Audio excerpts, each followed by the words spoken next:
Hi, welcome back to Book Chats from Lonsdale Public Library. As you may have anticipated if you've been following us all along, this will be the last one for a while. Why, you ask? Because it's summer reading! Woo! So, summer reading program officially starts Monday, June 7th. We're going to party at Stika Park at noon. We will have free hot dogs and lemonade for everybody. So come on down, we'll have a little fun. You can sign up there if you want. You can come into the library to sign up.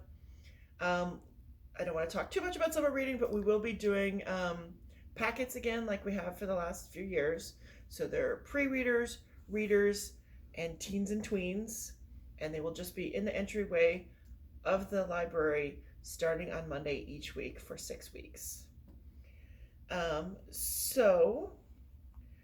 In the coming weeks, instead of book chats, you will not get lonely for my round face and my friend Penny, because we will be doing introductions to those packets. So we'll just talk you through what's in each one, and if there's any special instructions, Penny will demonstrate the craft. So, you can never get rid of us. But let's not forget that above all, the reading program is a reading program. So the idea is to keep kids, you kids if your kids watching, your kids if your parents watching, reading all summer. And there is nothing we love more than finding just the right book to get somebody, especially a kid, excited about reading. So the theme this year is Reading Colors Your World, which is a great theme, nice and broad. We'll have some sub-themes, so we can cast a pretty big net. So I'm just going to introduce a couple of samples of things you could read that are thematic.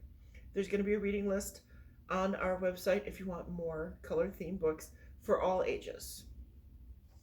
So I'm going to start with My Many Colored Days by Dr. Seuss. Now this is a great one. It's a board book, obviously, for littles, and it's got these great paintings. It's not actually Dr. Seuss illustrations in this case, but these great paintings. And what it talks about is how some days you feel pink and you're just full of energy, and some days you feel brown and you're kind of down. So it's a great tool for kids to learn not just about colors, but about, identifying those feelings and how you deal with them. So that's a good one for littles. Next up is a picture book. If you have not read it, you should read it right now because it is a delight for all ages. It is The Day the Crayons Quit by Drew Daywalt. And it's aimed at, grade schoolers, but I do not judge. I love picture books. So the story, the idea behind this is that Duncan is a kid, and one day his crayons all go missing, and they write him letters about, it turns out they have some things to say about how they've been treated. They have some complaints. So for example, let's pick a random page. Oh, the red, yes, I'm happy to be used by you, but I work so hard. I do all the fire trucks.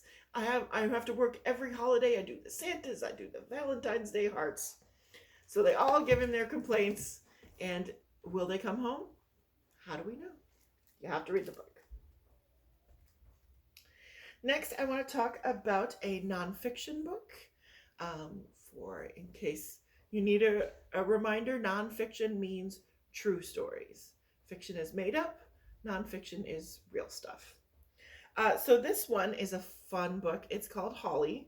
It's holidays around the world, and it deals with Holi, which is a Hindu holiday, a religion with many gods based in India.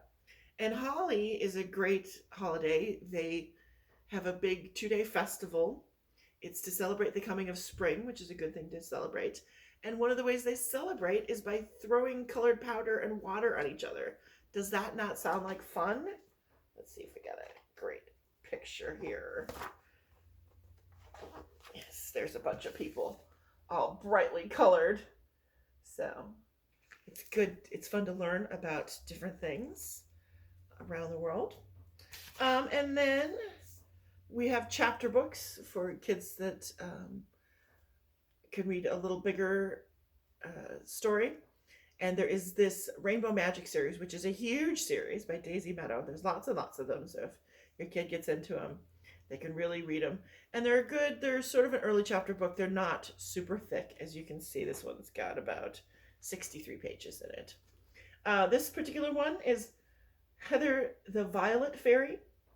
It's the story of Rachel and Kirsty, two girls who rescue these colorful fairies from Jack Frost, who's imprisoned them and taken away all the color. So they have to rescue all of them. Violet is the last one to restore their colorful magic. So a fun adventure there. And finally, for your older kids, young adult books, this is a big chunky one. It's called Original Fake by Kirstin Cronn-Mills. It's the story of Frankie, who feels out of place. He's kind of a shy guy in a family of performers. But he has a chance to express himself when he's approached by cousins David and Rory to join the crew of the notorious street artist Uncle Epic. So he's glad for a chance to do something of his own. It doesn't hurt that Rory happens to be the coolest girl in school. So he goes out and he starts having his own adventures. But he starts to blur the line between art and reality and maybe spiral out of control. So he has to figure out who he is. And it's a cool book. It takes place in the Twin Cities, and it has occasional graphic panels to keep things exciting. So that is a good one for your older kids. It is not suitable for small children, just FYI. So that's it. Stay tuned for summer reading excitement. Hope to see you all in the library soon.